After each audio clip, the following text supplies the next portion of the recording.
pembelian barang tidak sesuai dengan laporan realisasi. Ada selisih hampir 500 juta. Ini sudah menyimpang.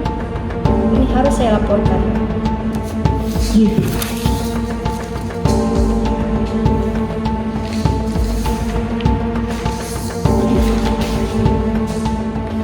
Gimana ya kalau hasil itu keluar? Bisa saja namaku dan reputasi lembaga bisa hancur nih. Mungkin aku bisa bicara dengan Bu Sila. Aku ajak ketemu saja. Permisi Bu Sila. Bisa ketemu sebentar?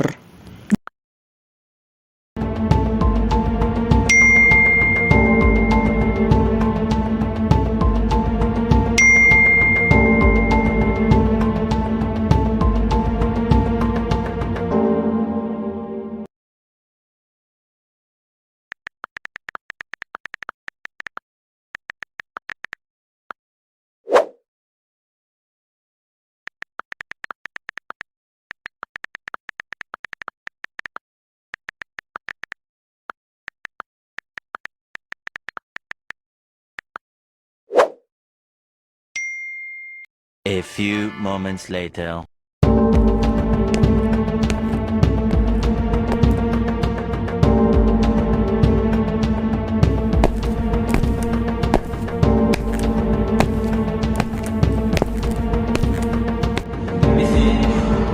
Ya Pak, silakan dulu.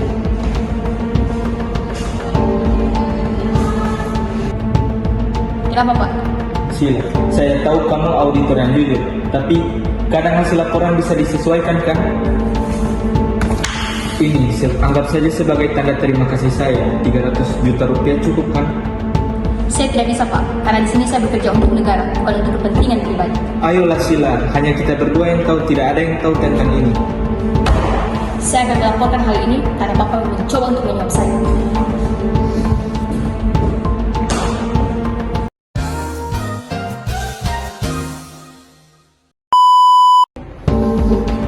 Saya ingin melaporkan atas dugaan penyuapan yang dilakukan oleh rekan kerja saya.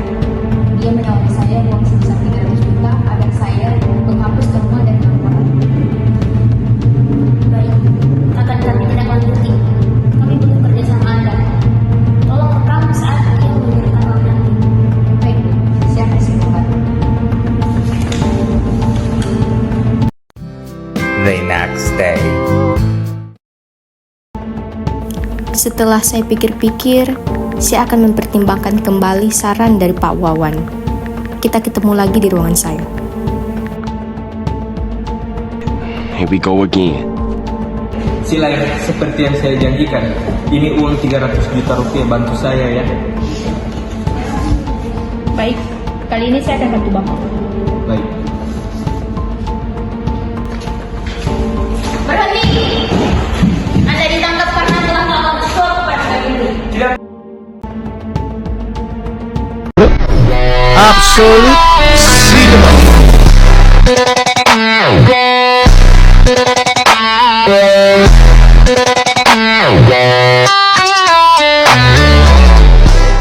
Pak, ini hanya hadiah yang saya berikan saja. Iya, segala bentuk pemberian kepada pegawai negeri itu adalah termasuk dalam tindak pidana korupsi.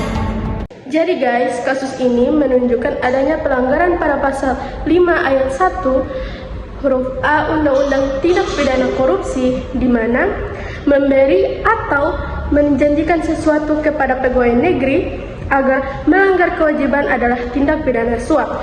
Jadi guys, stop korupsi!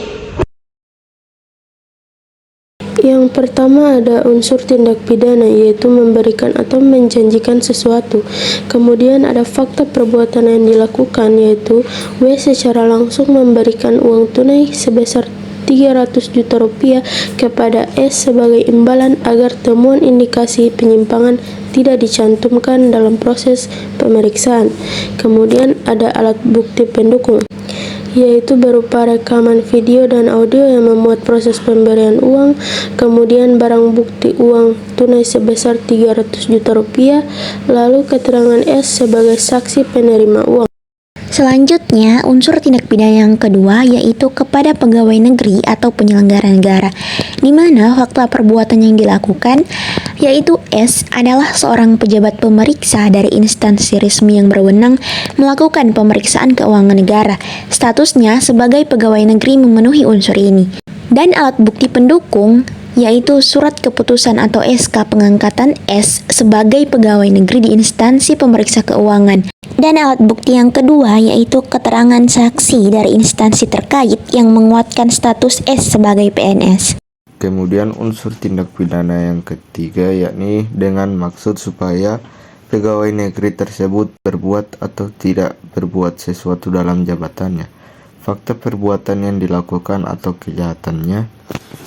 Tujuan pemberian uang oleh W adalah agar S tidak mencantumkan hasil temuan penyimpangan dalam laporan pemeriksaan keuangan. Tindakan ini jelas bermaksud mempengaruhi keputusan atau tindakan S dalam kapasitas jabatannya. Alat bukti pendukung dari kasus ini, pengakuan W dalam pemeriksaan bahwa uang tersebut ditujukan agar laporan hasil pemeriksaan dimanipulasi. Yang kedua, rekaman pembicaraan antara W dan S yang berisi penawaran uang dan permintaan agar temuan dihapus. Yang ketiga, keterangan penyidik yang menyaksikan proses pemberian uang. Kemudian, unsur tindak pidana yang keempat ada yang bertentangan dengan kewajiban pegawai negeri atau penyelenggara negara. Fakta perbuatan yang dilakukan, permintaan W kepada S agar menghapus temuan indikasi penyimpangan dari laporan yang bertentangan dengan kewajiban S sebagai auditor atau pemeriksa keuangan yang harus melaporkan hasil pemeriksaan secara jujur dan objektif. Alat bukti pendukung seperti peraturan perundang-undangan mengenai tugas dan kode etik pegawai pemeriksa keuangan negara, keterangan ahli dari instansi terkait mengenai kewajiban pemeriksaan keuangan, dan dokumen laporan pemeriksaan yang menunjukkan adanya upaya manipulasi.